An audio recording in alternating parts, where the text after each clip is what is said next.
के लिए मार्गदर्शन करें।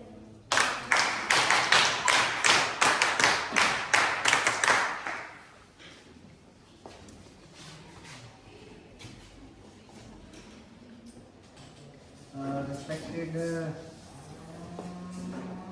NSS program officers, Abhishek ji और Priya ji, my respected colleagues, Ajay ji and other teachers and non-teaching staff members present here, और my lovely volunteers,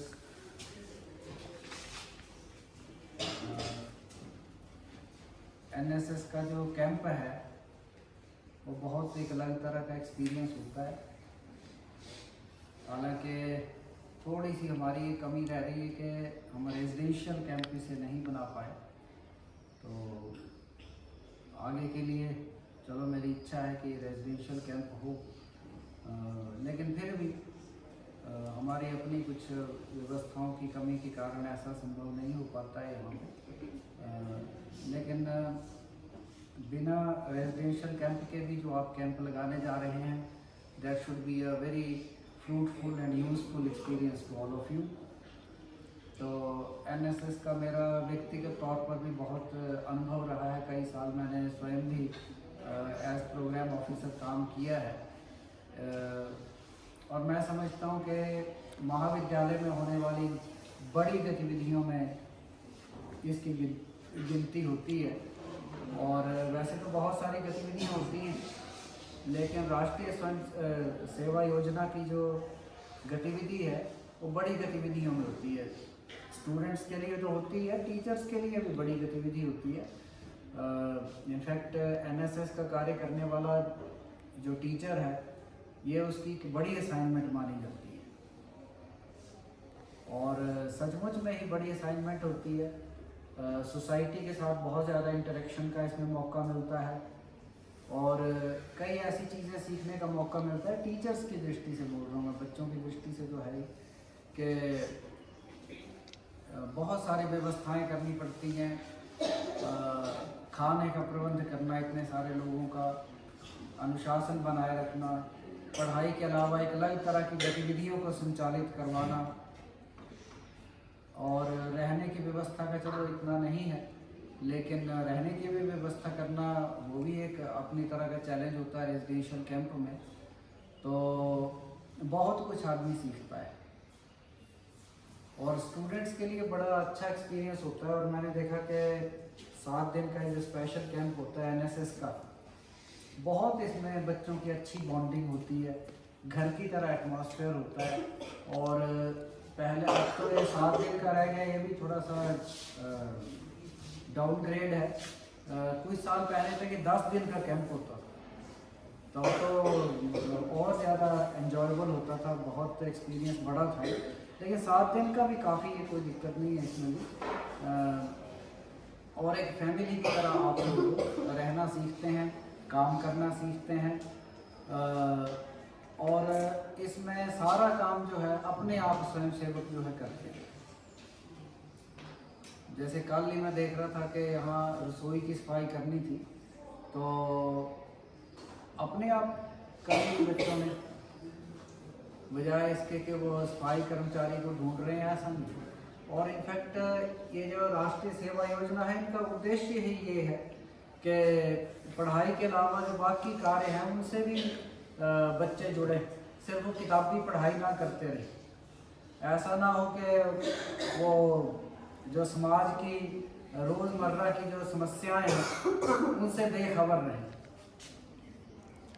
तो वो हर तरह का काम जो नॉर्मली कॉलेजेस में नहीं किया जाता, वो सारे काम जो है सोसाइटी के साथ मिलकर बच्चे करते हैं। और इसमें सोसाइटी के दूसरे जो लोग हैं वो भी इसमें जुड़ते हैं। और मैं इनसे रिक्वेस्ट करूंगा, दोनों प्रोग्राम ऑफिसर से, कि गांव में भी आप इंटरेक्ट कर लें।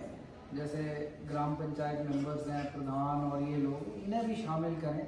इन्हें आप यहाँ बुला भी सकते हैं, और इनके साथ जैसे आपने जाना भी है बाहर, आप प्लान भी कर रहे हैं कुछ, तो गांव में जाएं, उन्हें भी यानी कि इन गतिविधियों में शामिल करें। क्योंकि उन्हें शामिल किए बिना ये NSS का कार्य पूरा नहीं होता। तो मतलब बहुत एक अच्छी एक्टिविटी जो है राष्ट्रीय सेवा योजना की होती है।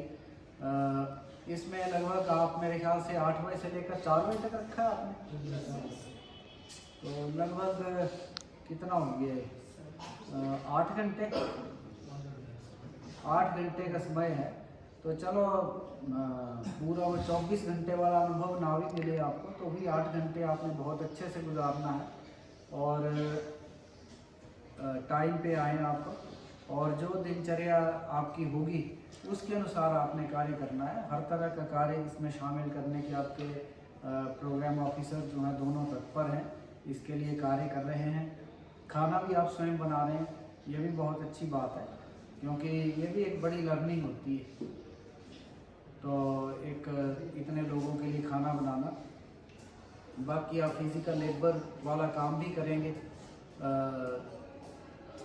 ये फिज़िकल लेबर जो है, ये फिज़िकल लेबर की ये भी एक डिग्निफाइड वर्क है। इस बात को बच्चों के दिमाग में डालने के लिए ये कंसेप्ट है कि बच्चे अपने आप सफाई करें, कोई और कम्युनिटी वर्क के साथ जुड़ें। नहीं तो कई बार क्या है, ये जो लेबर का काम है इसे कई लोग जो है इसे सोचते हैं कि थोड़े नीचे के लेवल का काम है, जबकि ऐसा नहीं है। तो इस तरह का काम भी आप करेंगे। इस तरीके के अलावा आपको अलग अलग इंटेलेक्चुअल एक्टिविटीज़ भी करवाई जाएंगी, जिसमें अलग अलग रिसोर्स पर्सन जो हैं they will be invited to talk to you. I have asked my own teachers also to deliver lectures on general topics, क्योंकि सिलेबस की बात तो सभी करते हैं, लेकिन सिलेबस से हट के कोई आम जीवन से जुड़ा हुआ कोई ऐसा विषय जो किसी भी टीचर को लगे कि उस विषय का ऐसा वो टॉपिक है जो सभी बच्चों को आना चाहिए, सभी बच्चों को उसकी जानकारी होनी चाहिए, जनरल किस्म का ऐसे टॉपिक पर हमारे टीचर्स बोलें, ऐसा मैंने इनसे निवेदन किया है। और आपको कुछ एक टीचर्स जो है ज़रूर मेरे ख्याल से मिलेंगे जो आपको अच्छी जानकारी अपने विषय से संबंधित देंगे, क्योंकि बहुत बार आजकल संसार जो है इसमें बहुत ज़्यादा कम्प्लेक्सिटी आ चुकी है। अब लाइफ इतनी सिंपल नहीं रही है। आप देखते हैं मोबाइल, कई तरह की टेक्नोलॉजी, लैपटॉप्स, हर तरह की जो क्रांति है पिछले कुछ सालों में आई, पहले नहीं थी। आज से 200 साल पहले लाइफ जो है कुछ और तरह की थी, उसमें बड़ी तरह की सिंप्लिसिटी थी। उसमें लाइट ही नहीं थी, इलेक्ट्रिसिटी नहीं थी, कोई इलेक्ट्रॉनिक गैजेट्स नहीं थे, मोबाइल तो छोड़ दो, कुछ भी नहीं था इस तरीके का। तो अब जो है बड़ी लाइफ कम्प्लेक्स हो गई है। तो नॉलेज भी जो है वो बहुत वेरिड तरह का होना जो है सबके लिए बड़ा आवश्यक है। जैसे मानिए आप में से कई लोग इकोनॉमिक्स नहीं पढ़ रहे होंगे, लेकिन एक बेसिक इकोनॉमिक्स के कंसेप्ट जो है they should be clear to every one of you. Otherwise क्या है, आप लाइफ में हमेशा ही जैसे होता है ना, अनपढ़ों की तरह ही लगेंगे। कहीं भी कोई बात चली, कहीं कोई बात चलती है, मानो इन्फ्लेशन की बात होती है, कहीं कई बार आप सुनते होंगे कि जी गवर्नमेंट नोट ज़्यादा छाप रही है या कम छाप रही है, ये किया वो किया, तो आपको ये सारे कंसेप्ट क्लियर होंगे ही नहीं। डिमांड या सप्लाई का कंसेप्ट है, सिंपल सिंपल चीज़ें हैं, लेकिन जिसने नहीं पढ़ा है, जिसे नॉलेज नहीं है, उसके लिए तो ये काला अक्षर भैंस बराबर की तरह है।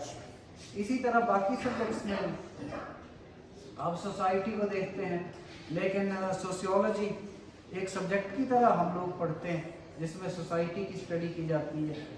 तो एग्जैक्टली क्या चीज़ पढ़ते हैं, बहुत सारे बच्चों को सब्जेक्टों का ही पता नहीं होता,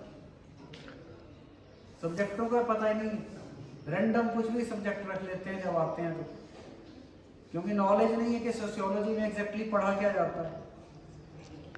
तो मैंने अपने टीचर से रिक्वेस्ट की है और शायद ये आपके सामने इस कैंप में कुछ ना कुछ अच्छी चीज़ें ज़रूर पेश करेंगे।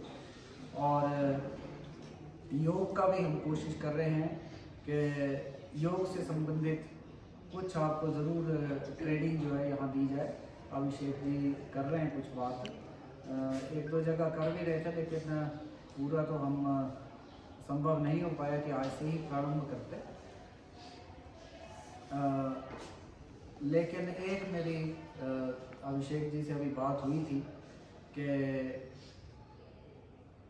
योग का कोई और ये बात कर रहे हैं, अगर वो उपलब्ध होते हैं तो बड़ी अच्छी बात है। लेकिन आज मैं आपको योग की एक बेसिक इंट्रोडक्शन दूंगा।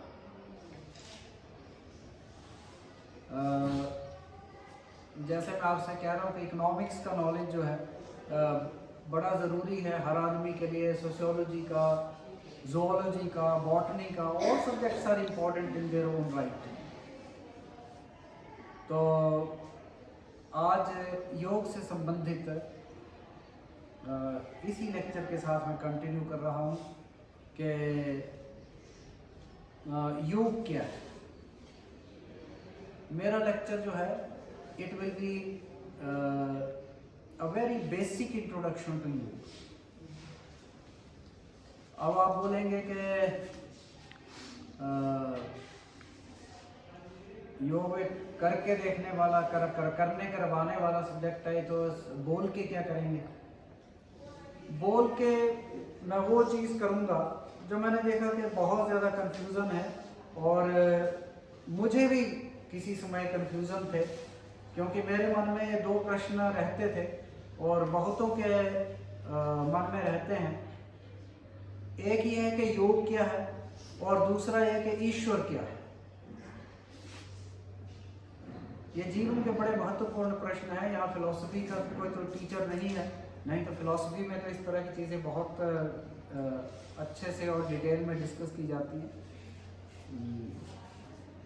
तो ये मेरे मन में प्रश्न थे, आपके भी मन में ये हो सकते हैं प्रश्न कि भगवान क्या है, ईश्वर क्या है, और बहुत सारे कन्फ्यूज़न भी रहते हैं। इसी तरह योग क्या है।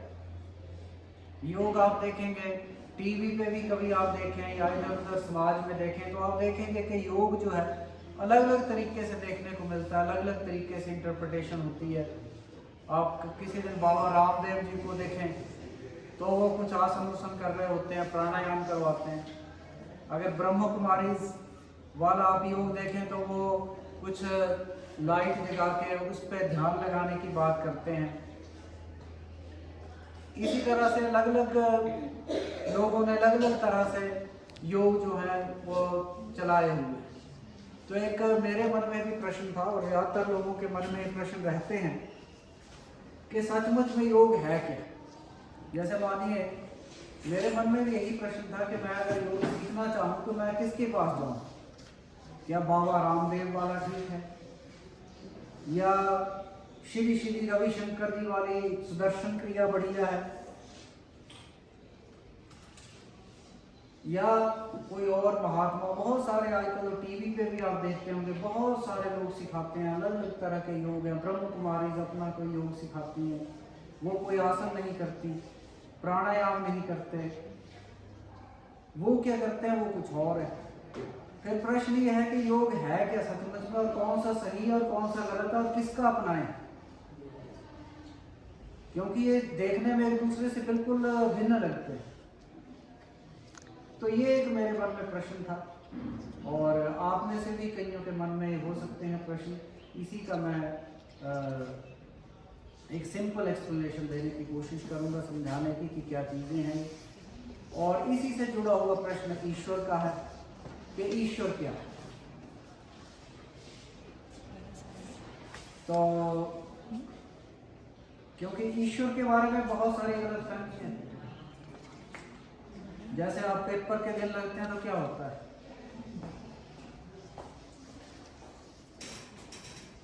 पेपर के दिन आसपास के जो मंदिर हैं उनकी इंपॉर्टेंस सडनली बढ़ जाती है।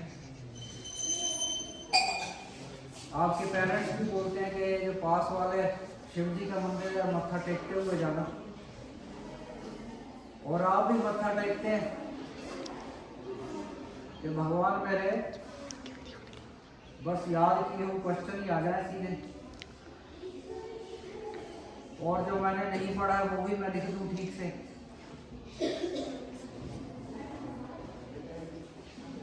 तो क्या भगवान में कोई ऐसी शक्ति है जो आपको ऐसा कर देगा कि आपने पढ़ाई नहीं की है और क्वेश्चन है वो ठीक डाल देगा? तो ईश्वर है क्या? क्या आपको माथा टेकना चाहिए या नहीं टेकना चाहिए? तो ये सब जो है प्रश्न मेरे मन में भी रहते थे, आपके मन में भी रहते होंगे। तो योग जो है, मैं योग से प्रारंभ कर रहा हूँ, क्योंकि योग से ही ईश्वर के बारे में भी समझ पैदा होती है। ये उसका द्वार है एक तरह से। तो पहले योग क्या है?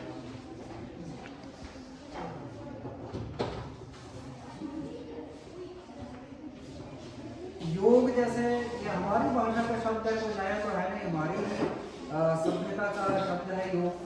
यहीं पे हमारे ऋषि मुनियों की देन है योग। तो योग का क्या अर्थ होता है वैसे शाब्दिक अर्थ? जोड़ना। तो बिल्कुल सही, यही मीनिंग है। ओरिजिनल जो योग शब्द है उसका यही मीनिंग है, जोड़ना। बस ये है कि जोड़ना किस चीज को? हाँ, आत्मा को परमात्मा के साथ। बड़ा अच्छा अभिषेक जी ने जवाब दे दिया। तो आत्मा क्या है? चेतना क्या है?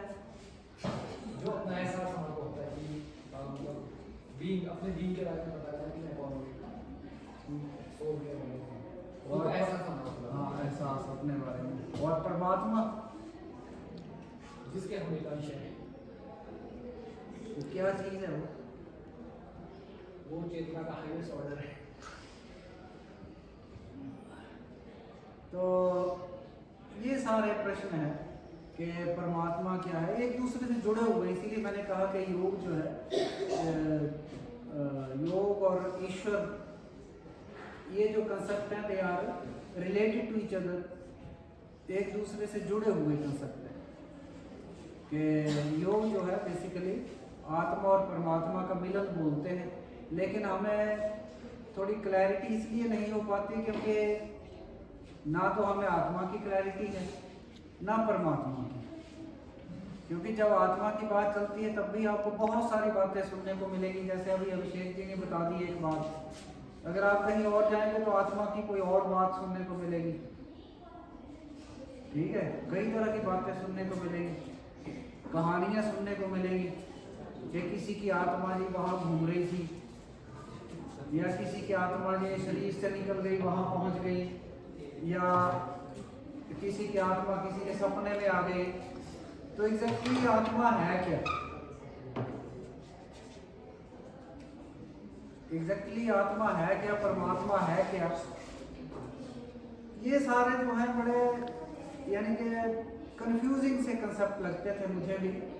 और इन्हीं का सवाल ढूंढते ढूंढते मैंने बहुत सारे ये जो गुरु हैं इनके कोर्सेज अटेंड किए, इनके जो यानी कि जो भी ये ट्रेनिंग देते हैं योग से रिलेटेड, ये बहुत सारे लोगों की जैसे श्री रविशंकर जी के सुदर्शन क्रिया ये भी सीखी मैंने, रामदेव जी के कैंप अटेंड किए, और बहुत सारे इस तरह के ओशो के बहुत सारे कैंप्स अटेंड किए। आई अटेंडेड बहुत सारे योग गुरुओं से ये सब चीज़ें सीखी to get the answer to this. Brahma Kumari से बहुत सालों से जुड़े रहे, इनसे तो अब भी जुड़े हैं, क्योंकि इनके साथ फायदा ये है कि बाकी सारे संगठन यहाँ इजीली अवेलेबल नहीं है।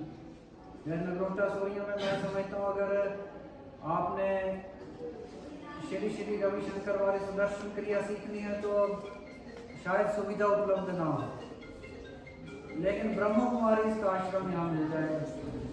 दूसरी बात यह है कि बहुत सारे लोग पैसे लेते हैं, ये पैसे नहीं लेते, और जब नया आदमी कोई सीखना चाहता है तो पैसे जहाँ लगते हो वहाँ थोड़ा